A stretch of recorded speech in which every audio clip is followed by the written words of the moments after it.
Well, welcome back to our externally led patient-focused drug development meeting. In the morning session, we covered the burdens and impacts of living with immune thrombocytopenia, or ITP. This afternoon, our session will be devoted to topic 2, focuses on both current and future approaches to treatments, as well as other things you're doing in your daily life to help you cope or manage with your ITP. So even if it's diet or any type of complementary treatments or lifestyle modifications, we're interested in hearing what you have to say. We want to hear when therapies have worked, but also the downside of treatments.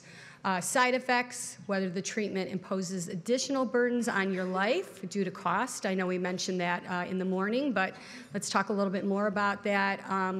Time, downtime, or any other reasons. And then we also want to look to the future. Of course, we would all love a cure for ITP, but short of a cure, what would you be looking for in a treatment? What would be a meaningful benefit in your daily life from a treatment? Would home administration or having a nurse come to your home to administer a treatment be beneficial? What side effects or routes of administration would you be willing to tolerate? So let's kick this discussion off with our second set of panelists.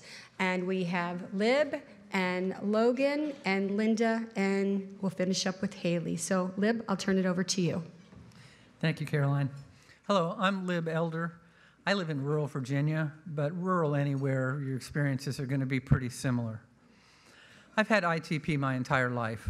I was diagnosed when I was 30, but I know I've had it since my early childhood. I remember being covered in bruises and constant nosebleeds, and it was all just, yeah, she's got 3 older brothers, you know, they push her around. ITP is a horrible disease. When I got diagnosed in 1987, I was covered in bruises, which was normal for me, but kind of freaked my chiropractor out, and he ordered the blood work that sent me to the hematologist. Within 6 months, I had been on 5 months of high-dose prednisone, 120 milligrams daily. Every time they dropped the dose, my platelet crashed. Then they yanked my spleen, and it all resulted in nothing, no improvement at all. I've been an animal activist, but zoonosis is real. There's a lot of stuff you can get from animals if you don't have a spleen, so now I have to be hypervigilant. My doctor next convinced me to try danazol, and when that failed, I decided idiopathic meant that doctors were idiots, and I stopped trying to treat. That was about 1988. After 16 years of only sporadically treating and never seeing a count above 10, I tried Cytoxan and I don't recall what else, and dodging some major bullets that I didn't even realize were flying. And around 2004, I started having real serious problems that I could no longer ignore. My energy was zero. I was literally spending 12 or 14 hours a day in bed but not getting any rest. I was covered in bruises, routinely had a mouthful of blood blisters. But mostly I was fatigued. Oh my God, I was fatigued. And I was scared. Then I had my first diagnosed brain bleed and was told, not for the last time, that I suffer from chronic brain bleeds, so many that they can't count them on the CT scans. This led me back to the PDSA and allowed me to meet Dr. James Bucell, who saved my life by getting me into a drug study. And then things really improved with Nplate when it proved effective for me 2 years later. That drug study, incidentally, was a 2.5-hour drive from my home because they don't do that stuff in rural Virginia or probably rural anywhere. I had nearly 10 years of not being fearful before last year exploded all over everything. In November of 2017, the Nplate stopped working at any dose. I remembered having been told that I suffer from chronic brain bleeds. So now every headache was a cause for grave concern. But if I rushed to the ER every time I had a headache, particularly with my pollen allergies, they would have banned me from the hospital. Those fears are real, and they continue to this day.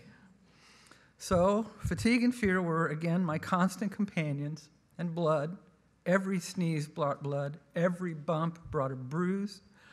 I bruised from the seams of my underpants. I got a black eye from sleeping.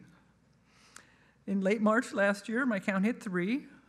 I've been down to 0 many times, but I had a new doctor here, and he freaked out and hospitalized me. I was in 5 days, and I was home for 8 days. And I woke up to a blood-soaked pillow and went back into the hospital for 9 more days. During those total of 14 days in, I got IVIG, Solumedrol, methylprednisone, regular prednisone, dexamethasone, N-plate, more IVIG, more Dex, rituximab, then a week of, have we reactivated hepatitis B she never knew she had when we gave her the rituximab, and then more rituximab.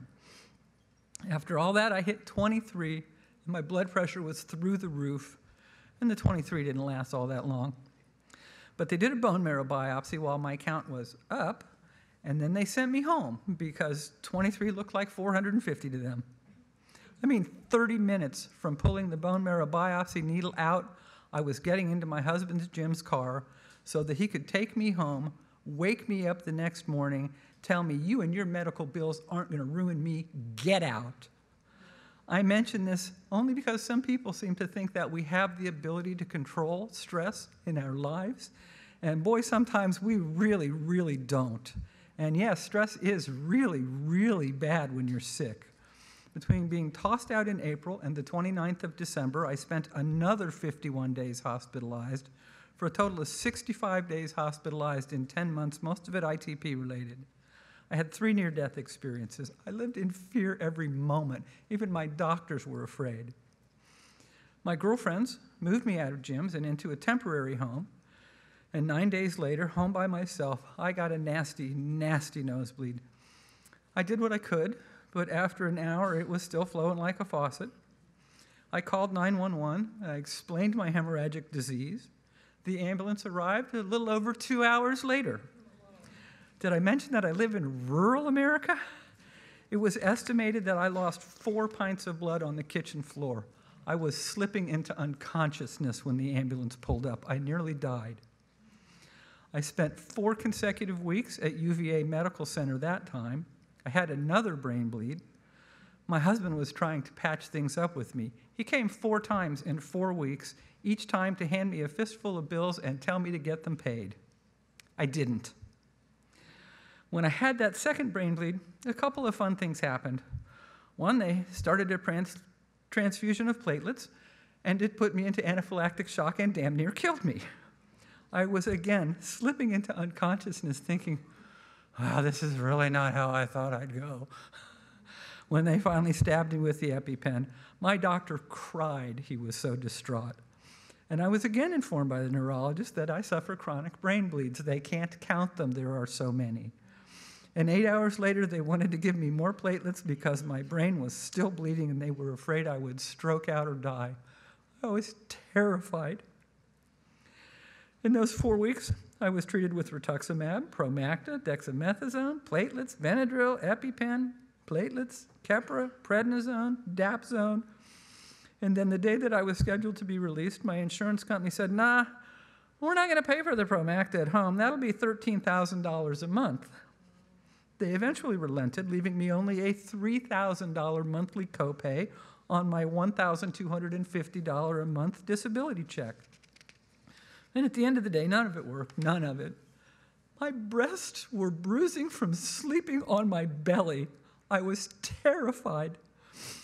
They sent me home with a bad count because you can't just keep somebody in the hospital forever, and there was nothing that was working.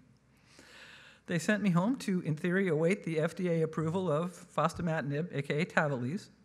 I bled. I was fatigued. My girlfriends, who had found me the temporary home, came and stayed overnight so that I wouldn't die, or at least not die alone. That whole 2 hours for the ambulance to arrive thing had freaked everybody out pretty badly. Finally, I got the very first bottle of Tavalisse distributed with FDA approval, and a month later the second, and it did nothing, nothing at all. I prepared myself mentally to bleed out and die most any day. We had tried everything. I was terrified. No one had anything new to offer. There are no trials I can get in my rural area. There's no hope. There's nothing. So as last resort, my doctor sent me to Duke, and they said, oh, hell, why not give the N-plate another shot? And we did, and it worked. That first dose was so high because they weren't sure, since it had failed before, what dose to give me, so they gave me a real high one, They took my platelets up to 1.7 million and started talking to me about platelet pheresis, which is where they jam needles in the veins in your neck and suck the blood out and siphon the platelets out and then pump it back in again. We waited it out, and I crashed pretty quickly, which for once in my life was a blessing. So I'm not dead yet. But the efficacy of Nplate is very random on me now. For 8 years, I got 80 milligrams once a week. I stayed between 40 and 90. Everything was pretty groovy. Now I get a dose of 110, and sometimes it holds me a week, and sometimes it holds me 3 weeks. It's real random, and it's real nerve-wracking, given that I know right now there's nothing else out there. If it fails again, if it craps out, and it seems likely to me that it will, I'm back on death watch. I really, really hated death watch. So now I have almost nightly headaches like the whopper I have today. And even though my count was 112 yesterday, everyone scares the tar out of me because I have all these weak spots from all these previous bleeds. I'm scared and I'm paralyzed. What do I do? What do I do? What's reasonable? What's ignoring something important? And what is freaking out over nothing? Sort of a home CT scan machine, and I don't think they're developing one of those. How do I know? I'm my doctor's office only ITP patient, and he does not trust my judgment. So that's how bad it has gotten for me, and it was pretty terrifying. Thank you for listening to my story. Please remember me. Please help when you can. And just as a side note, the divorce was final last week.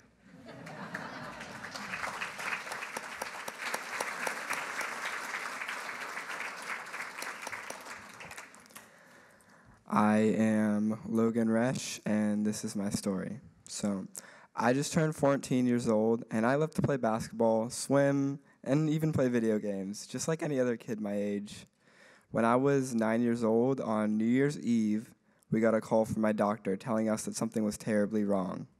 My mom had taken me to see the doctor because I was covered in terrible bruises, and we didn't know why.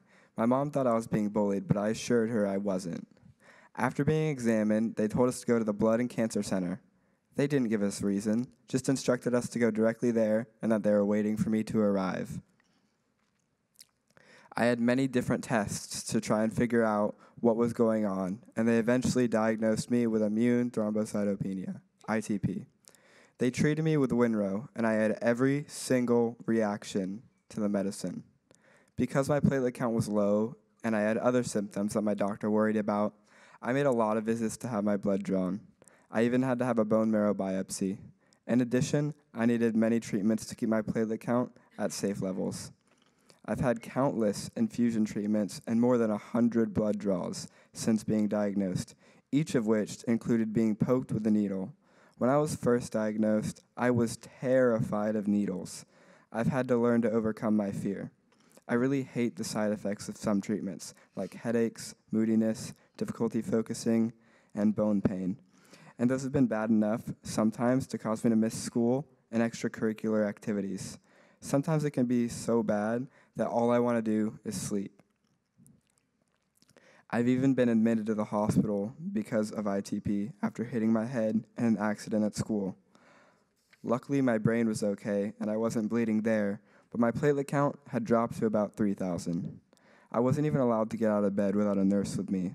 I had to stay in the hospital for a few days for IVIG, and thankfully, that helped temporarily raise my platelets to safe levels, and I could finally go home. The symptoms of ITP, which for me include not only the low platelet count and bruising, but also terrible fatigue, mood swings, and overall just feeling almost sick, have been very hard to live with. When my platelets are really low, the fatigue is so bad that just getting out of bed is tough, and all I can do is sleep. As a result, I miss a lot of school and other fun activities because I'm so tired. It's really hard to explain to people how I feel and for them to understand that this is real, and I'm not making this up. Except for my bruises. On the outside, people think I look fine. Kids my age have no idea what a platelet is, and friends and even teachers sometimes think I'm pretending to be sick to get out of doing things. What they don't understand is the only break I'm looking for is a break from ITP. Missing school sounds fun, but if I'm missing school, I'm probably getting a poke. And plus, it's no fun making up missed assignments or missing out on daily school activities and fun times with classmates and friends. It's also hard to watch other kids taking part in normal activities, like recess, sports, and even social activities, when I can't because my ITP gets in the way. The hardest thing I've had to deal with is being separated from friends. When I was first diagnosed, some friends avoided me for fear of catching my disease, even told me I wasn't invited to their birthday parties because their parents were worried I'd get hurt. I missed out on lots of exciting Boy Scout activities too, when my counts were low, because I needed to be monitored close at home. Once, when my platelets were good thanks to medications, I got to finally fulfill my longtime wish of playing basketball, only to be benched again when my platelet count fell. This made me feel sad, left out, and alone. After battling this disease since I was 8 years old, I'm finally in a pretty stable place with my platelet count. This is thanks to an amazing drug called romoplastin or Nplate. It is one of the few drugs out there that was created just to treat ITP. All the other medications I've tried were made to treat other things, but through research were found effective for my disease. I'm so glad there are people out there who are researching ways to help people with ITP and who are making drugs specifically for us. We need to support those people however we can. It's also important that these specialty drugs get tested and approved for kids. When I first started taking Nplate, it was approved for adults, but not for kids. This made it really hard to get our insurance to cover it for me. So many drugs get approved for adults, and they take a long time to get approved for kids, making it harder for kids to get the drugs they need to help them. I'm so glad that we got our insurance to finally cover Nplate because this medication has allowed me to live a normal life for the past year. I'm also glad Nplate was approved to treat kids, so hopefully now other kids with ITP like me can have a normal life again too. ITP is like an unpredictable roller coaster. Having to go to the hospital for blood draws every time I need to know my platelet count can get annoying. I hate having to sit out during contact sports when I'm low, and I hate having to explain my disease to people who just don't understand. ITP is hard to live with, but when I have a good platelet count, I can live a normal life. I hope researchers will find a cure for ITP one day. Until then, we have to keep fighting. Thank you.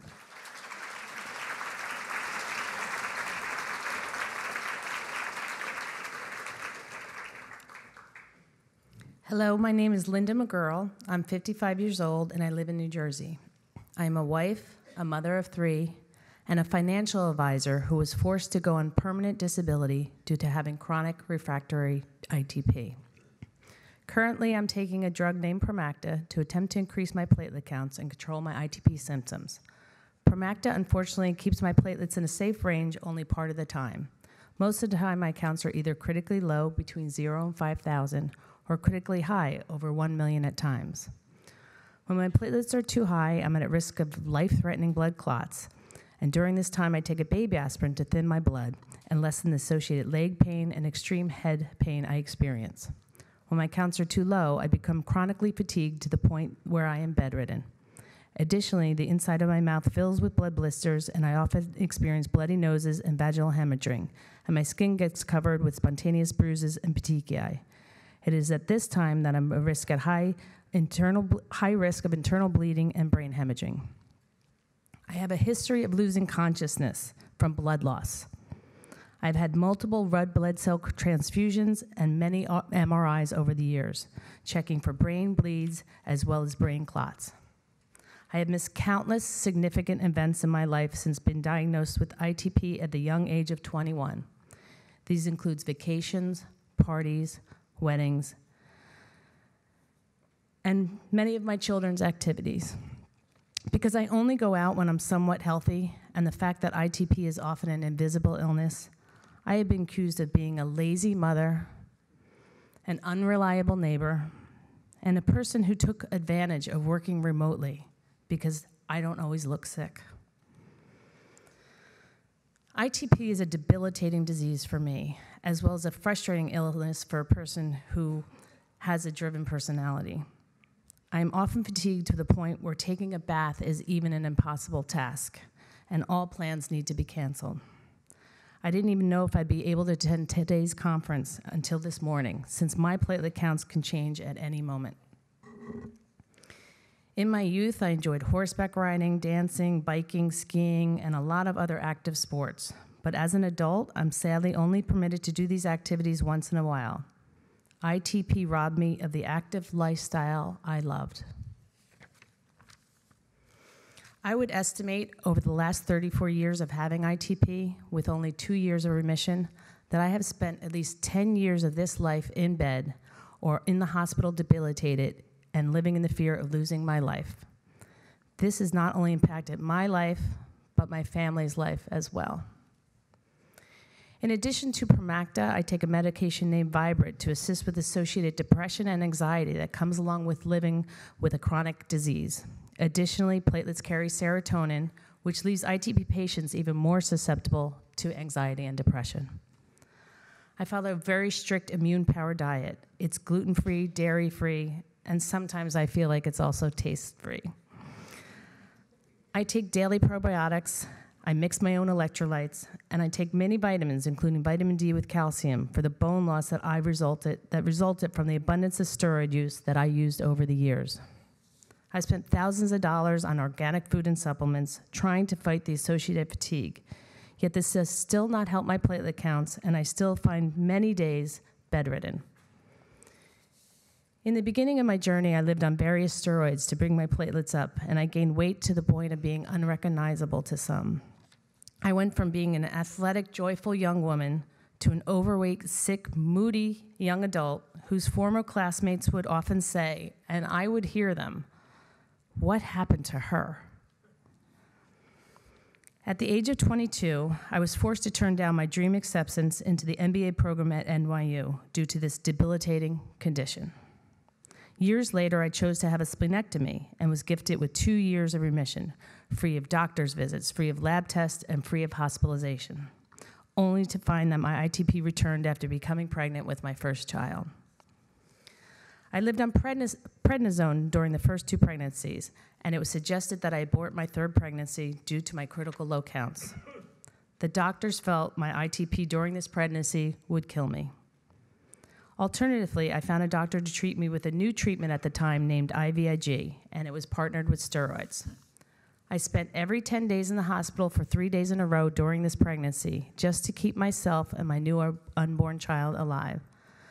This meant my neighbors were often watching my children. Once again, I had to endure the terrible side effects of steroids, which included both weight gain and mental anguish. But I also suffered from the associated guilt of not being present for my children. It was expensive and it was time-consuming, but that baby is a healthy 25-year-old woman today that we nicknamed our $1 million baby. I eventually became immune to steroids and IVIG treatment, and I did not think I would make it to the age of 50, nor did my doctors. Last year, after having a near-death experience where I was hospitalized after losing consciousness from the abundance of blood loss, IVIG and steroids were reintroduced. This was not only ineffective, but IVIG also caused me to get aseptic meningitis this time, which was very painful and debilitating in itself. Other non-successful treatments I've endured include Rituxan and a clinical trial for another TPO agent, both of which had its share of side effects. I've attempted other alternative costly treatments over the years, such as IV vitamin C, Chinese herbal treatments, and acupuncture, to name a few. I've been on several macrobiotic health cruises and dedicated myself to clean eating, all to no avail.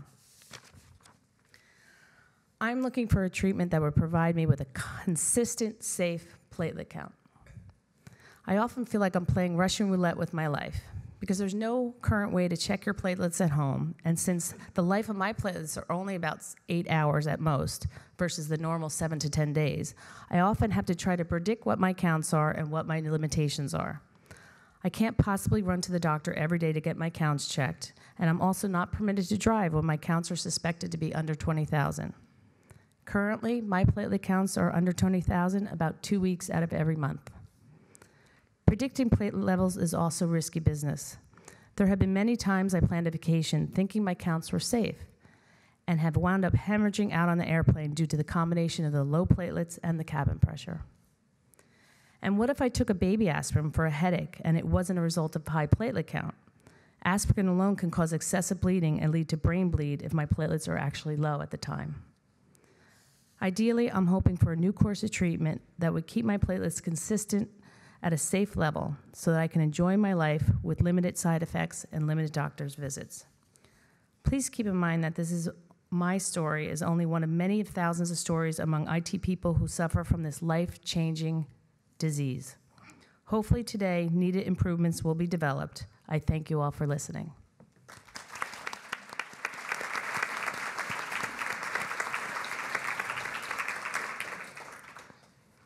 Hello, my name is Haley, and I am from St. Thomas, Ontario, Canada. I am 19 years old, and I would like to share my ITP journey with you. Growing up, I have always been known as a sporty girl. I love all sports, and my days were filled with competitive soccer, basketball, and my true passion, hockey. I started skating as soon as I could walk and started playing hockey at age 4. It was April 28th, 2016, just 1 week before my 16th birthday. I was in the middle of hockey tryouts for a AAA junior team. It was a goal of mine to someday play at the AAA level with hopes of being offered a scholarship to play for a university. I had trained harder than ever and was in great physical condition. When I started seeing a lot of random bruises, I just thought it was from intensive training. However, the bruises kept appearing, and when I woke up covered in a reddish-purple rash all over my legs and arms and my mouth full of blood blisters, I knew something wasn't right. My mom took me to the hospital, and they took me in right away, checked me over, and did lots of blood work. We didn't understand what was going on, but they said I definitely needed to be there. We were very anxious and scared. A few hours later, we were told that they believed I had ITP and explained that it was destroying my platelets. They said my count was about 2,000, but at the time, we had no idea exactly what that meant. I was admitted to the pediatric floor and wasn't allowed to leave my bed. I was confused, very frightened, and also extremely disappointed. I was told I definitely couldn't finish hockey tryouts and that I probably wouldn't be able to play any contact sport ever again. This news devastated me. I remained in the hospital for over a week. This was not the 16th birthday I had imagined. In hospital, I received 2 rounds of IVIG, the second one with prednisone, but my platelets didn't come up. Then they tried Rogam, which made me really sick and also didn't increase my platelets. Most of the nurses and doctors had never treated anyone with ITP, so I received lots of attention. The scariest night was when after the Rogam, I started to throw up violently, and then my nose started to bleed and wouldn't stop. I was given high-dose steroids to stop the nosebleeds I was now having several times a day, along with bleeding in my mouth and gums. The steroids worked at first, but within 48 hours of taking them, my platelets would drop back down near 0, and I would start bleeding again. Over the next 2 summer months, the bleeding worsened, and I didn't participate in any activities, instead watching and cheering on my soccer team from the sidelines. More and more bruises were appearing, and I was getting weaker and more fatigued. After 23 days of very heavy and continuous menstrual bleeding, I had to be admitted to the hospital for 2 blood transfusions. I now was also having spontaneous bleeding from my scalp and from my gut. That summer, I ended up receiving a total of 9 rounds of very high-dose prednisone, 200 milligrams per day for 4 days each time, just to stop the bleeding. I hated how the steroids made me feel and look. Just a few short months ago, I was healthy, fit, active, and happy. Now my face was all swollen, and I felt so alone and cried all the time. My hematologist had labeled me his conundrum, as my ITP was not responding to treatments as he had hoped. He also thought it would just go away, which it didn't. He mentioned a drug called Nplate that he had researched and thought might work for me, with few known side effects. The only huge problems we soon discovered were that it wasn't approved yet for children, and it was really expensive. My parents explored every avenue to get coverage or assistance for the cost of the medication, but were denied over and over. They even sought help from our local government officials. This was very frustrating and frightening for my parents, as they both have very good health care plans through their work, and we live in Canada, which is known for its universal health care. My bleeding was worsening, and I was to the point I was refusing to take steroids again. My parents were also worried about not only the immediate effects of the steroids, but the long-term effects of the high doses that were needed. I felt so depressed. My parents were desperate and told the doctor to order the meds, that they would figure out a way to pay. That's when our amazing community and friends stepped up and held a fundraiser and raised the money needed to get me started on EL-PFDD. I started EL-PFDD in September of 2016 and saw an improvement after just a few weeks. I missed my high school classes every Wednesday afternoon for my mom to drive me to the children's hospital in a nearby city for my weekly blood work and injection. I would bring my laptop and do my homework at the hospital so that I wouldn't fall behind. I missed a lot of school, and I know my mom also missed a lot of work to bring me and support me at all of my appointments. With EL-PFDD, my platelets would range weekly from as high as 70 to as low as 11. When I'm under 30, I tend to bleed. I usually knew when my platelets were dropping, as I would also get a headache that I can only describe as a really bad pressure in my head. My head would feel very heavy, and this would scare me and my parents. I also would get the random petechiae and bruises. Whenever I felt like this, I had to go to the hospital right away for additional injections of EL-PFDD. I also experienced my face getting very hot and flushed several times a day, along with this extreme fatigue while receiving treatment. I learned to nap every time I got in the car. Although I was very thankful to be receiving EL-PFDD, my platelets didn't really stabilize. After about 8 months, they started to drop down and stay down. In total, I received over 60 weekly injections. Luckily, about that time, Revelade, another TPO receptor agonist, became approved for use in children, and I was able to switch to that medication. Everyone was fearful that it might not work for me, but thankfully it did. I started taking a 50 milligram Revelade pill every day. The pill was much more convenient for me than attending hospital for an injection, but it has some strict dietary restrictions. You can't take it with calcium, so I take mine about 10:30 every night. I also experienced extreme pain in my chest, which ended up being acid reflux from the Revelade, so I take lansoprazole every day. I have been on Revelade since October 2017, and after some ups and downs, I stabilized at about 120. About 6 months ago, my hematologist decreased my Revelade to 25 milligrams per day in hopes that I would go into remission. I've dropped down for a few months, but have again settled at around 120 and continue to take 25 milligrams. I continue to go for monthly blood work to monitor my counts, and I also go as needed if I have signs of being low. My ITP journey has been a wild ride of ups and downs for the past 3 years. It has forced me to make some decisions and has changed the course of my career path. I had always dreamed of following in my grandpa's footsteps and becoming a firefighter. I even attended a female firefighter in training camp, although I had to get permission from my hematologist. I spent a week suiting up in heavy bunker gear, crawling through burning buildings, working with a team to perform fire rescues, and even propelling down a building. I absolutely loved it. However, I was extremely tired, covered in bruises and petechiae, and had to leave midweek to have blood work completed. I then had to sit out from exercises as my count was too low. I realized then, sadly, that this may not be the best career choice for someone with chronic ITP. Because of ITP, one of my greatest disappointments was that I wasn't able to continue playing hockey and had to withdraw from being scouted by universities. Athletics and the teams and friends involved are a huge part of who I am and contribute to my mental well-being. My parents said that if I was diagnosed at a very young age, they would have steered me on a different, safer path. But by 16, my passion, skill, and desire for contact sports was already well in place. To be able to continue to be well emotionally, I know I have to have sports in my life. I do still play hockey and soccer when I'm healthy enough. It will always be scary for me and my family, but I try to be cautious and smart. Although I missed lots of school, I graduated high school with honors and received several academic awards. I'm entering my second year of university where I'm studying kinesiology. I hope to work in the area of rehabilitation. I still have not completely abandoned my desire to be a firefighter. I enjoy running and working out daily and work for a fitness training facility running elite sports camps for youth, assisting kids to reach their goals. ITP is a scary, overwhelming, and confusing disorder. Nobody really knows how they got it, how bad or severe it will be, and when or if it will ever go away. Everyone with ITP seems to have a different experience. What medication works for some doesn't work at all for others. Although I am fairly stable on Revelade, my hematologist has mentioned we need to start considering other possible options. I am fearful of the effects of being on this medication long term and at such a young age. I am fearful that it will stop working for me. Also, I have learned that I cannot remain on this medication during pregnancy, which could prove to be an issue in my future.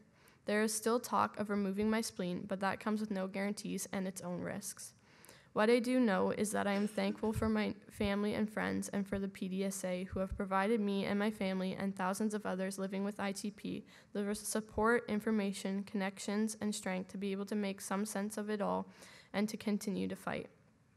I am hopeful that with continued research, there will be further advancement into finding additional treatments and ultimately a cure. Martin Luther King Jr. once said, "If you can't fly, then run. If you can't run, then walk. If you can't walk, then crawl. But whatever you do, you have to keep moving forward." Thank you.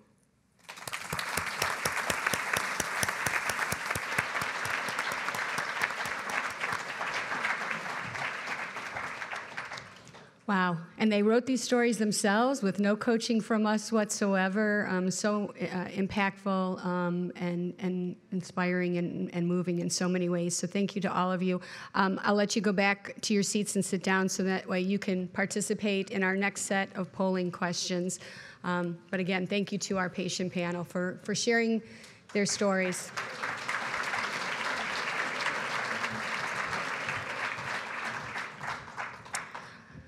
Well, as I mentioned earlier, in the past 14 months, 2 new treatments were FDA approved for treating ITP. We have 4 new treatments in various phases of clinical trials and more in the early stages of research and development. If you go to the clinicaltrials.gov website and type in immune thrombocytopenia, which I just did the other day, 251 entries will come up. So we've made a lot of progress. Many of these treatments work to raise the platelet count, some only temporarily, and some have put patients into remission, but there are still many patients for whom treatments don't work at all, as you've heard today, or work only for a short period of time, and then it's back to the dreaded prednisone.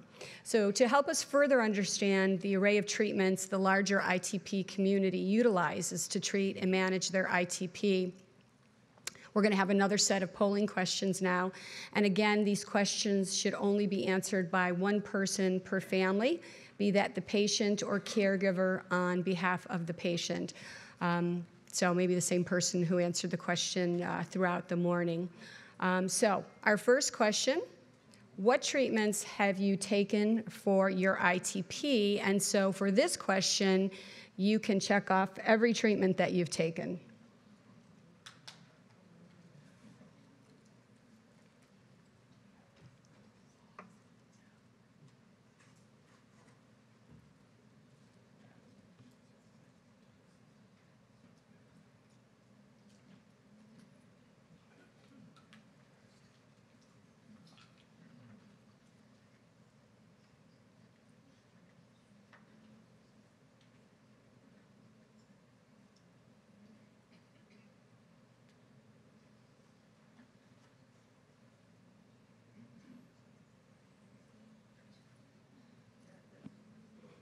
So 21 treatments, and it looks like, if I can see it correctly, I think everybody's taken just about one treatment, at least one or more treatments.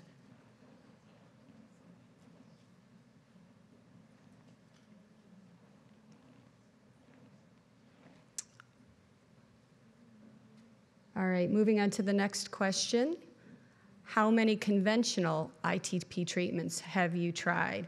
And of course, when I say conventional, I mean any of the treatments you just saw on the previous slide.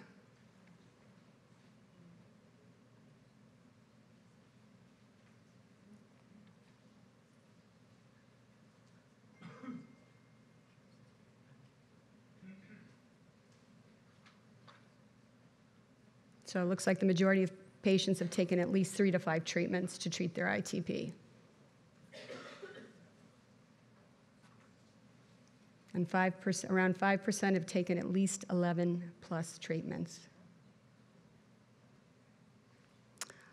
So how many complementary treatments have you tried? And of course, when we talk about complementary treatments, we're talking about diet, herbs, energy treatments, meditation, supplements, acupuncture, etc.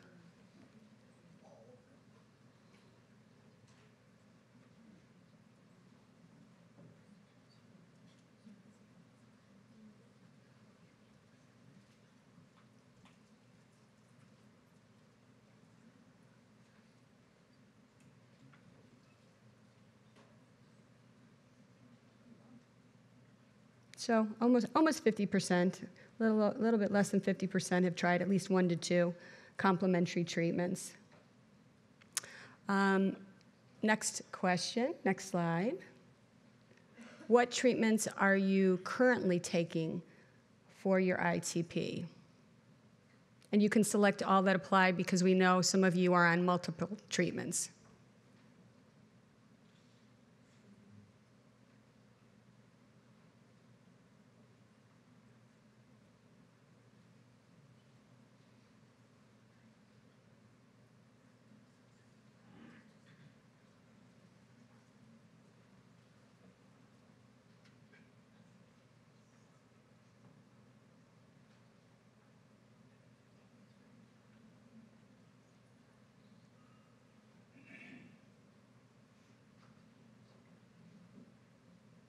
Okay. Next question. Does your current ITP treatment work for you?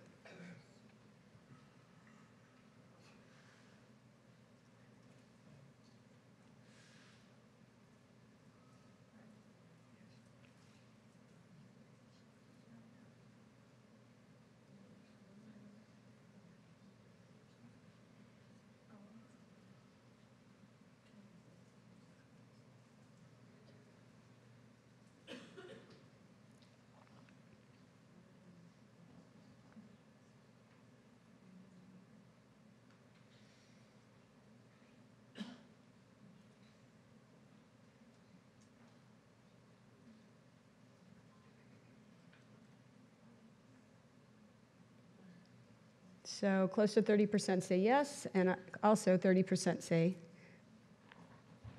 no. I'm sorry, I can't read the bottom. Thank you. Not taking treatment or stable. Thanks, Liv.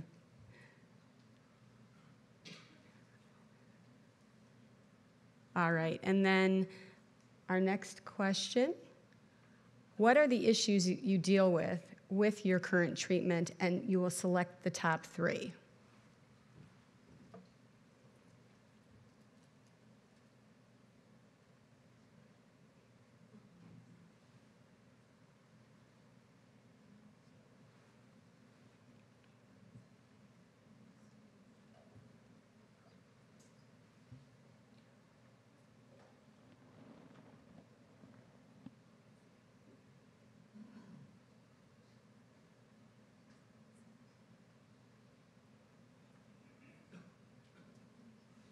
So the cost and the side effects are running neck and neck there as the top issues that people deal with their current treatments.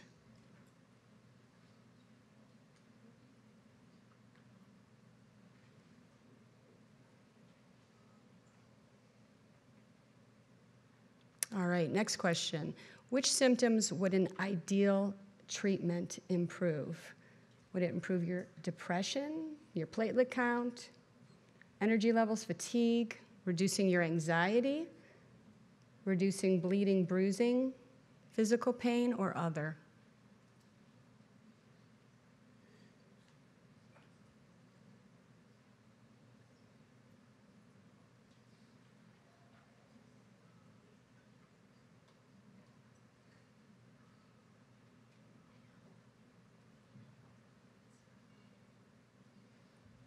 So obviously the number one answer is an improved platelet count, but of course if you had an improved platelet count, then you probably wouldn't have depression or fatigue or anxiety or bleeding or bruising. All right, our next question. Which factors would you consider when deciding on a course of treatment? And select the top 3.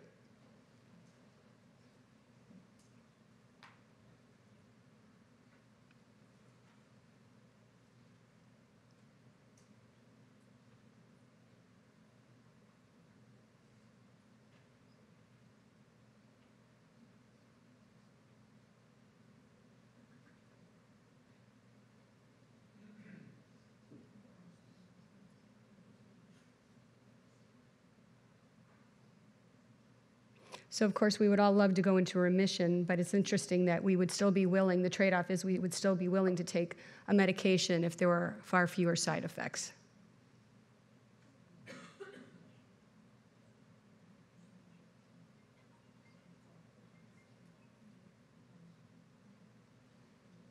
Okay, next question. Which factors are most important to you when considering participating in a clinical trial? And please select the top 3.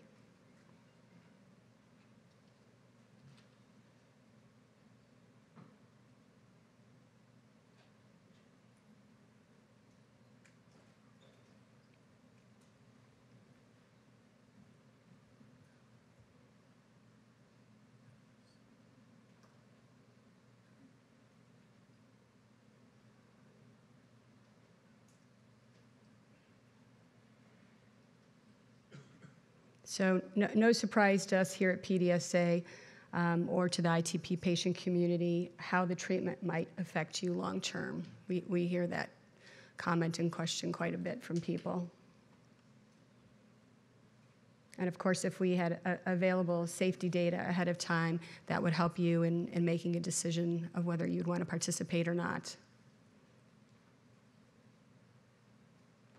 And our final question is, describe living with ITP in 1 word.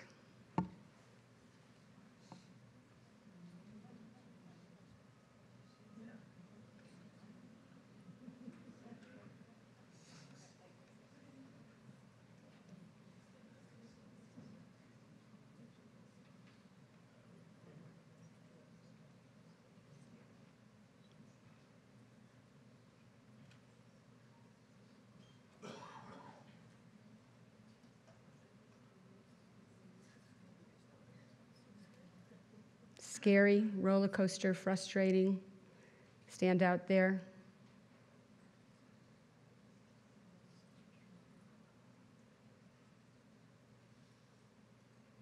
Well, there you go. Well, thank you all for participating in the polling today. And again, this information will be included in our Voice of the Patient report, which will be available on both the PDSA and FDA websites in the coming months. We'll let you know once that's available.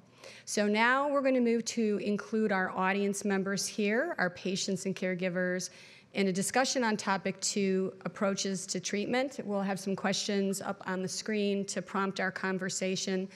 It's pretty clear from our patient panel and polling responses that there are many approaches to treatments and varied experiences with current treatments. So I want you to share with us what has been your personal experiences with treatments, what has been the most helpful to you and your loved one, and whether there are any trade-offs with certain treatments you are currently using, or maybe you had to discontinue using a certain treatment because it wasn't working or it had severe side effects. In particular, the dreaded prednisone. I know that there are people here who've had some pretty severe and long-lasting side effects from years of cycling on and off of steroids.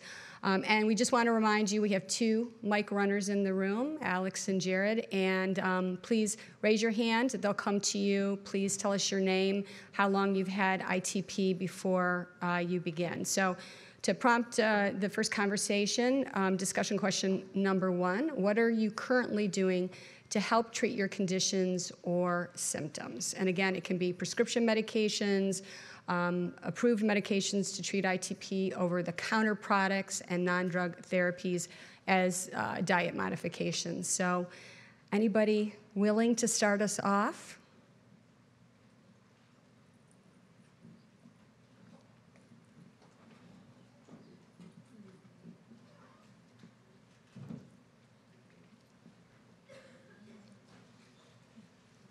Oh, we have somebody right here. Go ahead. My name's Michael. I'm a caregiver, I guess. My son Nathan, who's had ITP now for, what did we say, 8 years? 8 years. It's quite a roller coaster. He's been through pretty much most of what you've heard. He's Rituxan and steroids, which unfortunately brought the devil out of the ground and implanted them in my son. It didn't last very long, but he had some really violent outbursts from that. Finally, it had a spleen out, which miraculously did it at Albany Medical Center with a platelet count of 4, got no blood, no platelets, and came out perfectly. The day after, his platelet count was 17, and then by the end of the week was 6. So that basically didn't work.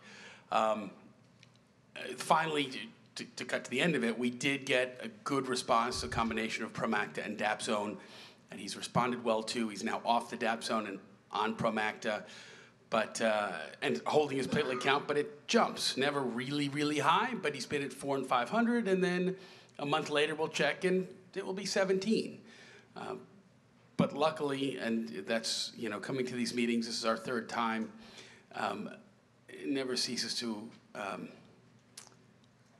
don't know if relieve me is the word, but for him, he doesn't suffer a lot of the complications and problems that a lot of you have, and the fatigue, luckily, hasn't been a big issue for him. But one thing that has come up a number of times, and I'm not sure if it was Dr. Bucel who had said it at one point when we were going through a lot of these failures, which is something I think a lot of you have dealt with, and a couple of people have asked, and people that I speak with about ITP, wonder, when do you treat, when do you not treat? And I know overseas, very often they don't treat, certainly early on, because thank God, particularly in kids, even with very low platelet counts, they generally don't bleed. And it's, watchful waiting is certainly a reasonable thing. But most of the studies will have the caveat of, well, if it's really low, like below 10 or something like that, everybody wants to treat. But we went through a lot of the failures, and what was brought out was, and I really took to heart, which was doing nothing is not worse than doing something that doesn't work. So, and that's scary and it's frustrating, but most people seem to do reasonably well. And that when you're dealing with this roller coaster of medicines, and hopefully for everybody out here and folks suffering with things that don't work, you do find your magic bullet, which seems to be different for everybody. Nobody, as we've heard, there's no one bullet for everybody, and everyone seems to be different, and it doesn't seem to be really one disease. But as you go through that roller coaster, not losing sight of the big picture, and that sometimes watchful waiting is okay, and just keep trying, but it really is a monster of a disease that way. Well, thank you for sharing that. I think we had another comment over here. Hi, my name's Kate, and I've actually had ITP since 2002. For the first 6 years, prednisone, Winrow, IVIG, Rituxan didn't work. It got to the point, and this is, I do have to say, what's changed since I was first diagnosed and now, the amount of medication choices have just blown my mind, honestly. I did get to the point that the conversation was going to be moving towards more chemo-type medications. I also was at a situation where I was pretty much getting IVIG every 2 weeks, and I had an employer that didn't really appreciate me being out of the office, even if I could telecommute. So I quickly jumped and got a splenectomy. And so I actually had 11 years of remission with my splenectomy. And then I woke up one day, blood blisters. My counts were, I think, at 6. And so I'm now doing the next thing, which is figuring out when you don't have a spleen, what's going to work. Because Rituxan actually, right after, I actually had a second spleen out. That's a whole other thing. But it didn't do any difference. I did get Rituxan again, and then I got a year. And so now I'm on the, how long is something going to last me? And my current treatment is either IVIG with Decadron or Rituxan with Decadron. And I might get 3 months, I might get a year. And so for me, in looking at, and I haven't looked at any of these other new medications, is there something that provides a little better predictability? And maybe the answer is no. But to me, that's the biggest thing, is sort of, I don't know, I just have to hope it's going to last as long, and maybe I don't get a cold. And so my counts still go way down. So that's my story. And you definitely answered that question. How has your treatment regimen changed over time? So not only has it changed from the treatments that you take, but within a lot of treatments that people take, as they said on the patient panel, sometimes it works for me for a while, and then it stops working. And then we go back to it. Another comment? comment over here? Jared? Hi, my name is Neelam. And I dropped my chair. I am a mother of a 5-year-old girl, and she was diagnosed 2 years ago. And so in terms of what we're currently doing to help treat her condition, when she was first diagnosed, we did, kind of all the first-line treatments, and then she's currently on Promacta, but we were refractory to 5 treatments before Promacta started working. And she has not, with her ITP, there's lots of other symptoms. And up until coming to this conference today, I always questioned whether they were associated with her ITP or if they were independent symptoms she was experiencing. So I made a quick list here. I should also mention she has allergies. So before she was diagnosed with ITP, we had an EpiPen. But she's complained of stomach pain from before when she had ITP. And we've had an upper GI scope to check what's happening with her GI system, and it was clear. She has body aches and joint pain. Sometimes she can't walk. We've seen a rheumatologist for this. She's had vaginal irritation and bleeding, and so pediatrician and hematologist for this. She has exhaustion, which it is confirmed for me after today that the fatigue is affiliated with her ITP. For sleeplessness, she can't fall asleep. She's very restless, so sometimes we do melatonin to help her in very small doses. She just recently had some borderline low vitamin D, so we're treating that with, more dairy, but only, later in the day because of the Promacta. So I just wanted to share that we are trying lots of different things, and there's lots of symptoms that my daughter experiences. And even with the Promacta, her platelets don't stay at a stable level. They go up and down, ranging from in the 20s all the way up to the 700s. And so I wanted to share all of the different symptoms that we do experience and how difficult it is as a parent of a young child to manage those and to understand what that child needs and when they're experiencing that. So thank you for allowing me to share. Well, and I can't imagine for parents of children with ITP, how do you, determine that level of fatigue in your child? Because it's hard for us to, quantify that even in adults. And I think that, probably a number of us in this room have experienced, talking with our hematologists or physicians about our fatigue, where they've told us it has nothing to do with our ITP, right? Or it's all in our head, or, I had a doctor say, well, I'm tired too. I have a lot to do, I have a long day, I'm tired too. So it's really difficult to understand the impact of fatigue, how debilitating the fatigue is. And I know in my own situation, I started having symptoms about 6 months after the birth of my second child. And so I had a newborn, and I had a 3-year-old toddler, and so I'm a new mother, and of course I'm going to be tired. And when that ITP hit, I can still remember, waking up and feeling like I got hit by a truck. And it was just such a different type of fatigue. And then once I went into remission with my ITP, that fatigue completely lifted. So there is a huge difference, and I think we need more studies so that we can understand what's causing the ITP. There's some research out there that indicates what might be happening, but we really don't know. And it's an issue that many of us deal with. So thank you for sharing that. We have a question or another comment over here. Hi, my name is Rachel, and I'm here as a patient and a caregiver. My mom and I were both diagnosed with ITP in December of 2017. My ITP has fortunately remained stable for now. I hover between 50,000 and 80,000. My hematologist says I can live my entire life with those numbers and be fine, and I'm okay with that. However, my mom didn't have the same story. She began the IGIV once a month, and then it moved to every other week. She still couldn't keep her numbers stable between that, prednisone, Promacta, and infusions of platelets. She began to do the IVIG once a week. And then in the end, it was every Tuesday and Thursday. or Tuesday and Friday, she would go for IVIG infusions. She's also allergic to the IVIG, so she would get Benadryl, and then it would just wipe her out, the whole day and the next day. It pretty much took over her life. In November, she had a splenectomy.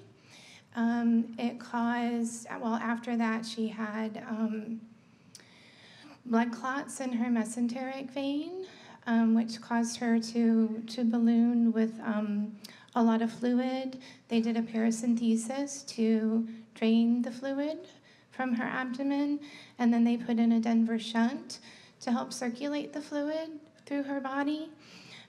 She just continued to get sick and weak, and she was perfectly healthy before all of this. She went to the hospital on Christmas Eve. Really never came home. She was home for about 2 weeks in February. She fell and broke her leg on the way into the hematologist to get another infusion. And with that said, we were told in late April that she was in liver failure due to complications from probably all of the heavy drugs that she was on. And then my mom passed on May 6th. From complications of this disease. So I'm here to tell her story, but I'm here because, I'm diagnosed with this 23 years before she was, and I certainly don't want to have the same outcome. So you ask, I'm in the beginning of stages of this, I'm just trying to figure it out, but I have looked on the website for diet recommendations. I've also tried meditation and acupuncture, massage, and vitamins. But I'm just here to learn more about what I could do to help myself. And so sorry that everything we tried didn't work out for my mom. But please keep trying. Any new drugs, any new treatments. I'm also interested in the connection between genetics and heredity. I mean, everyone tells me it's not hereditary, but here I am. So if anybody wants to do any clinical trials on genetics and ITP, I'm here. Thank you so much. Well, thank you for sharing your story and your mom's story.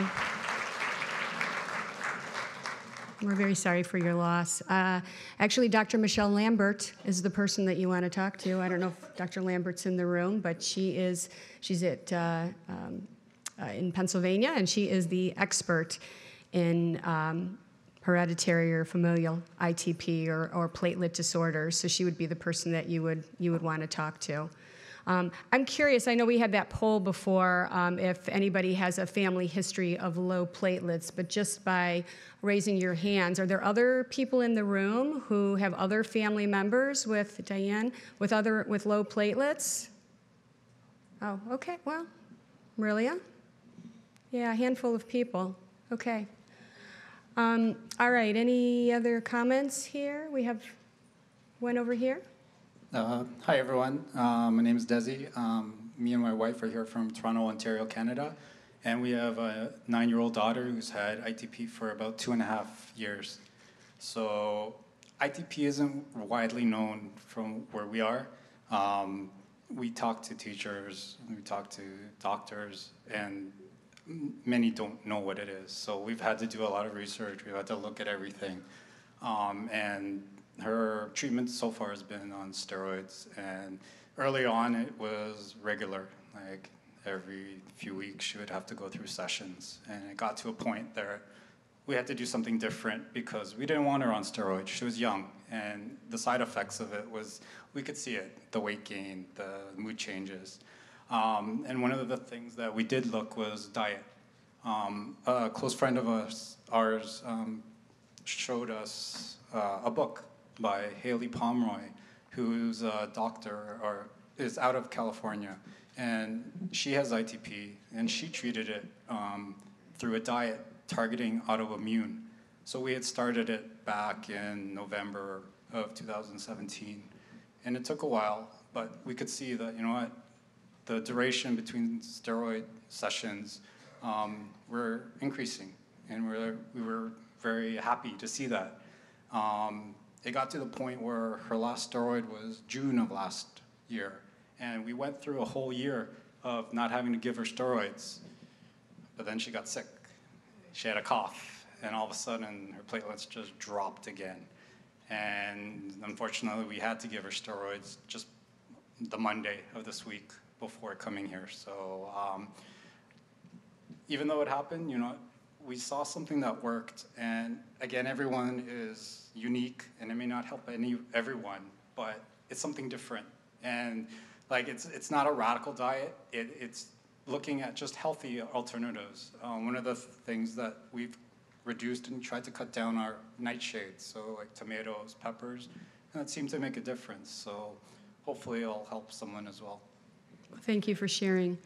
I'm sure we have a couple other comments. Something to think about going back to the steroids. We've talked about the weight gain and the mood changes, but there can be other really long-term side effects from steroids, and we know from patients that they often cycle on and off of high doses of steroids for years. So I'm curious if anybody would like to share any stories, if you've had any more serious side effects from your steroids. I remember one year here at the conference, we had a woman, she was probably about 45 years old, and because of steroid use, she actually blew out both her hips and had to have double hip replacement surgery. And we've heard of patients who've had to have, cataract surgery because of their ITP, osteoporosis. So if any of you want to share your experiences with steroids, we would be interested in hearing it. So do we have another, I know somebody up front here. Alex, do you have somebody in the back or right up here?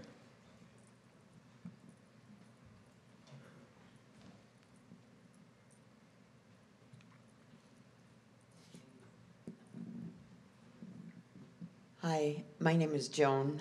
I'm from the Chicago area, and I was diagnosed with ITP in 2007, and 2 years ago it hit hard again. I had a brain bleed, platelets were down to 2, and long story short, my treatment regimen had to be changed because the insurance did not cover. I was on rituximab, and that wasn't working, so they wanted, and that took 3 times for the insurance to say, yes, we'll finally let you go on it. At that time, I think my platelets were at 18. Why they denied it, I don't know, but it's real. And then that wasn't working, so the doctor said, this isn't working, so let's take you off that and apply so you can get on Promacta, because insurance won't approve while you're taking a certain drug. So the insurance company twice denied Promacta. And so then the doctor said, we're going to just do the watchful wait. Well, I couldn't do that. I have 7 kids and 5 grandkids, and I was very scared of having another brain bleed. So I went and found a naturopath. Actually, the naturopath found me through my hairdresser. It just kind of happened, and because insurance wouldn't pay for what I needed, I have gone on a no dairy, no gluten, and no grain diet, and been taking supplements, and my platelets rose from 18 to 140 in 2 months. So my treatment regimen had to change because the insurance wouldn't cover it. So that's my story. Well, thank you for sharing. Some other questions for consideration, and I think we're covering most of these right now. So we have you scroll up a second. Other questions for consideration? Sorry, my monitor down here isn't working. So how well does your current treatment control your condition? I think we're sharing some of these stories now. How well have these treatments worked for you as your condition has changed over time? Anybody else? Oh, we have somebody over here. Hi, my name is Chris Jordan. I'm currently on an escalated dose of Promacta, meaning that I take more than the FDA approves. My hematologist is able to get me a medical necessity waiver, so my insurance does cover it. I pay 2 copays for 2 prescriptions, but that's not too bad of an alternative considering some of the other treatments I've done. I wanted to share also, my hematologist actually treats me for my fatigue levels. She certainly believes in the fact that fatigue goes hand in hand and keeps my dose where my platelets will be above 100,000 because I feel better in that way. So to anybody struggling with fatigue and not getting that care from their hematologist, I tell you to challenge them on that one and make sure that you don't settle for that and settle for fatigue. Other treatments I've had were Rituxan with dexamethasone. I was allergic to that, but it did get rid of my seasonal allergies, so that was awesome. I used to say I would do anything to get rid of those, and I don't know if I would actually say that ever again, but hey, we did something and got rid of it, so take the good with the bad. Been on prednisone, Nplate, done some clinical trials, did Promacta 2 or 3 different times before I got onto this escalated dose, which started as a clinical trial. So I would say if you're not finding options, just keep trying things like clinical trials, and hopefully you find something that works for you. So Chris, I have a few questions for you. So you definitely know that your fatigue level correlates with your platelet count. Yeah, I should say I've had ITP for 12 years, since 2007. I was diagnosed at 15, 27 now. I know that if my count goes below about 75,000, I get fatigue. And do you feel that staying above 100,000 or around 100, does that completely take care of the fatigue, or you just know that your fatigue isn't as severe as it is when you drop below, say, 70,000? Yeah, I would say I have a pretty normal life now, as long as I'm above 100,000. The only issue I have is if I work a ridiculous amount of hours in a week, that stress can start to lower my count, as well as getting a cold or something like that. I know that my count drops then, but it does rebound on its own usually. Well, thank you for sharing. We have a Yes, comment. my name is Stan. I'm going to raise 2 issues. First, I've had ITP for about 35 years. I've been on virtually every one of the drugs you see there, with one exception that I'll mention. Currently, I'm on Nplate. One hematologist who will speak tomorrow, and I'm not going to mention his name, suggested I also go on ibrutinib when the Nplate was starting to be less effective. I haven't heard anyone else talk about that drug. So I just bring it to your attention, but you need to talk to your hematologist about it. That's issue 1. Issue 2, as we've seen, there were some cases of familial ITP. I had a 23andMe gene test, which you can do very easily. It had nothing to say about ITP. It did point out some other issues. For example, and I don't think you can tell, it said I was at high risk for Parkinson's, and indeed I have early stage Parkinson's. But I noticed among all the morbidities you get out of a 23andMe gene test, ITP is not one of them. And that could be because it's so rare. I guess I've never looked at 23andMe, and this is not an endorsement of 23andMe, but I've never looked at it.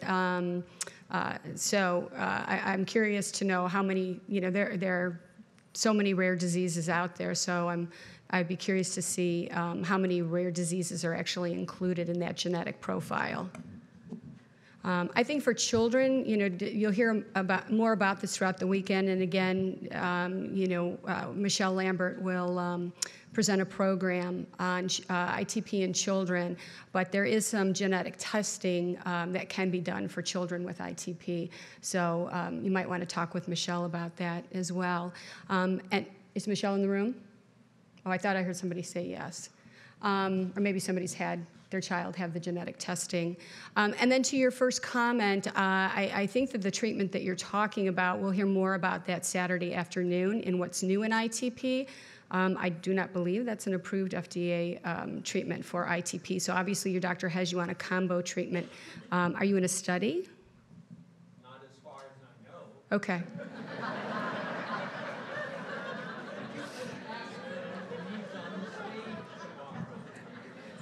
All right, well, we won't talk about that now. We've got FDA in the room. I'm sorry. I'm having right here. Hi, my name is Kim, and I was diagnosed in 1983. I am currently in remission. I've had pretty much every treatment that was listed in the survey questions, except for any of the thrombopoietins. In the 80s, there were only a few treatments available, Vincristi, and I think Joan ran through some of them. And then in the 1990s, I decided I've had enough. I was kind of comfortable around 10 to 15,000. I had no symptoms, and I decided I'm done with treating, and I stopped all treatments in the mid-90s. I think what may have been happening with me is some of my treatments were keeping other autoimmune diseases at bay, and I then developed lupus and went on to develop other autoimmune diseases. And I think what I'm just trying to say is, if you're gonna wait, watch, and see, pay close attention to your body.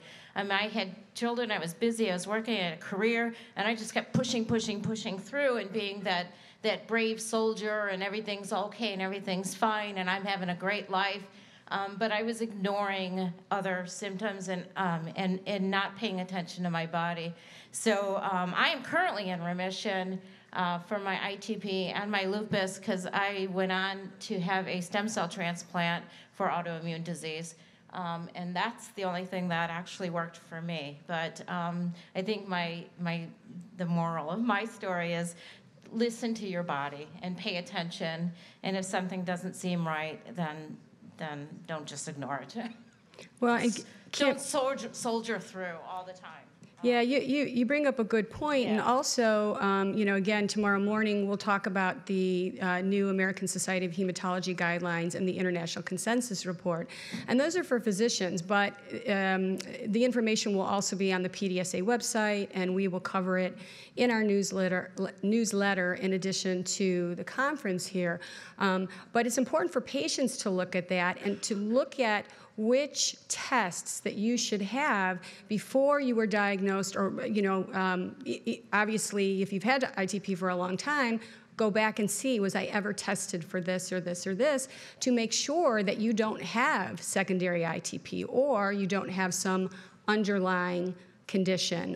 So it's important to go back and again, to read through those guidelines and see which tests they recommend upon being diagnosed with ITP, and to look back and see, was I ever tested for this? And if not, then talk with your doctor. The other issue you have to keep in mind is then if you are on a specific treatment, it could alter the test that you have. So for instance, if you have your immunoglobulin levels checked and you just had IVIG, well, you're going to get a false positive or maybe a false negative on that test. Same with rituximab. So it's just something to keep in mind. Do we have any other comments? Anybody else want to share? Right over here.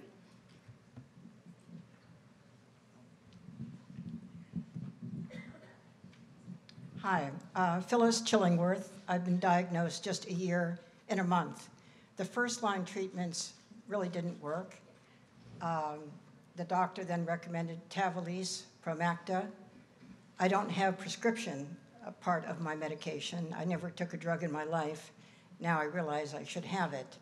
So I am on N-plate injection with Cellcept once a week. Take Cellcept daily.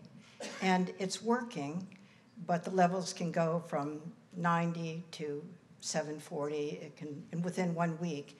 But it's working. I have no other, fortunately, other symptoms. I live a full, active, vital life other than this weekly treatment. The doctor said, I'd like to try Tavalisse or Promacta, but it's unaffordable. And so one question is, how can you get this prescription your doctor wants you to have when you can't pay that kind of thousands of dollars a month. I'm a full-time painter. And the other question is, I'm going to sign up for insurance in October, because it's only one time a year you can apply to add the prescription component. So I'm going to do that. But isn't it important to know what insurance to get that will cover drugs that help ITP, like Promacta, Tavalisse, and perhaps others? So those are kind of two questions. Here you say you should take this drug, but you can't get it. Then the second one, you have to get an insurance that covers it. How do you demystify the insurance world to find out what covers that? I have Mutual of Omaha, excellent, has covered everything I needed with splenectomy and everything. So anyway, those are two questions. Well, it's a good thing you're here this weekend, because you're going to get lots of answers to those two questions. Thank you. Yeah, no, thank you for sharing. Those are really important questions. And I had mentioned earlier that, of course, all of our industry partners are here this weekend. Most of them have patient assistance programs. So please go out there and talk with them one-on-one, tell them your situation and say, how can you help me? The other thing is, on Sunday, our keynote speaker is going to talk about access to treatments and what's happening in the current political climate, and what she thinks is going to happen in the future with the Affordable Care Act and how you can get access to those treatments. So, yeah, thank you. All right, we're just about done. Do we have anybody else would like to share? Let's start with Jerry.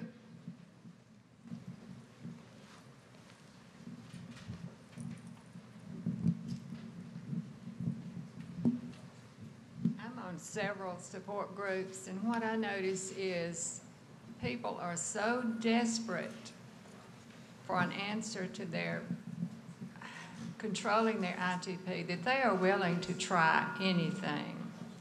The list is just amazing of food control, you name it, supplements, whatever. And that is what is driving a lot of people with their ITP, trying to find a solution. And that's why we need FDA help and research and getting these new meds on the market. So hopefully people don't have to just go through one thing after another for months and years, and especially parents of children, which just absolutely breaks my heart, that they have to try whatever they can think of or whatever somebody tells them to try this and try that. It is just so, I don't know the word to use, heartbreaking to see what people do go through trying to find a solution to this disease. Well, thank you, Jerry. I think we have a couple questions in the back. I just wanted to mention that Jerry is very active on our Facebook page, trying to help, volunteering and trying to help individuals and families with ITP. And our Facebook page, we have over 10,000 members. So thank you for that, Jerry. We have another comment over. Yeah, right here. My name's Bob. I've had ITP for 20 years, so I was diagnosed in '99. Had reoccurrence in 2000 where I had a splenectomy, another recurrence in 2006, and IVIG became a very good friend of mine. And then I was fine until 2018. In between that, I was diagnosed with CVID. I've heard other folks saying, they've gotten lupus, other autoimmune, conditions. And right now, I'm considering myself in remission with the ITP, but then I sit back and I'm looking at it and I see the drugs that were on that list. I'm taking mycophenolate and IVIG on the mycophenolate on a daily basis and the IVIG on a monthly basis for the ITP, and I still had a crash. And I've done Promacta, which worked too well. I was on it for 2 weeks, and my doctor pulled it when I was almost 800,000. So it's a little bit of a crapshoot on what you have to take here. I guess you just one of the questions was how are you dealing with your current is your current treatment working? I don't know if it is working or not because I'm doing the treatment for something else. So the person you want to talk to is Dr. Bussell. He had mentioned earlier his wife, Charlotte Cunningham Rundles, is the world expert in CVID. I also have CVID, so I'd be happy to talk with you later about that. We had showed that slide, about 1% of patients with ITP, it's actually secondary to CVID. Unfortunately, a lot of patients don't know that until they've had their ITP for a number of years. So, but he would be the person you would want to talk to, and he'll be available throughout the weekend. All right. Okay, one last comment. Yeah, it's just one question. I'm not going to tell my story, but it's just basically off what Jerry said. It's how do we get this ITP information streamlined, into pediatric offices or into OB offices. I have a Facebook page, it's ITP and Pregnancy. We have a lot of women and, Linda's in that group and, some other women are in that group that are here today. But, we have a lot of new mothers that come in and they don't know where to get the information from. Their OBs don't have the information. So how do we, as the PDSA, get some type of streamlining link into our pediatric offices for, our parents? Or how do we get it into OB offices for our new mothers, who may be, ITPers who are having their first child? And that's just my general question, but I'll take, any type of advice to have this. So PDSA has lots of programs and resources, as many of you in the room know. If your hematologist does not know about us, then we have a packet. You can call the office and we will send you a packet, or we will send the packet directly to your hematologist. And it has a list of all of the resources and programs and a sample of all of the booklets that we have available. And of course, we have one that addresses ITP and pregnancy. We have one that addresses, ITP in children. We have a booklet, an illustrated booklet for children that explains ITP to children. So many of those booklets have been translated into other languages as well. So we do have a number of programs in place to share this information, but again, we can't do it alone. We have a relatively small staff. I think we make a huge impact, not only here in the US and in Canada, but around the world. But we need your help. So we're here to help you. Feel free to contact us. We'll share our materials with you, and you can share those with your physicians so that we can all help other patients in need. So with that, I want to thank all of you for a wonderful day, and I'd like to turn it over to our board chairman, Peter Pruitt, to say a few words.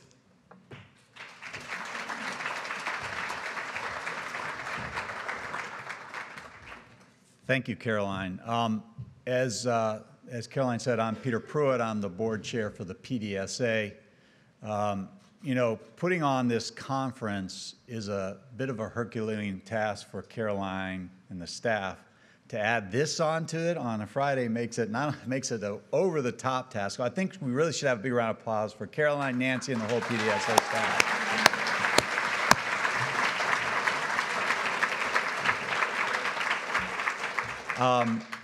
I've been to a decent number of conferences, not as many as my wife, but I've been to a lot of conferences, and this is maybe one of the most powerful and impactful sessions we've had that I can think of.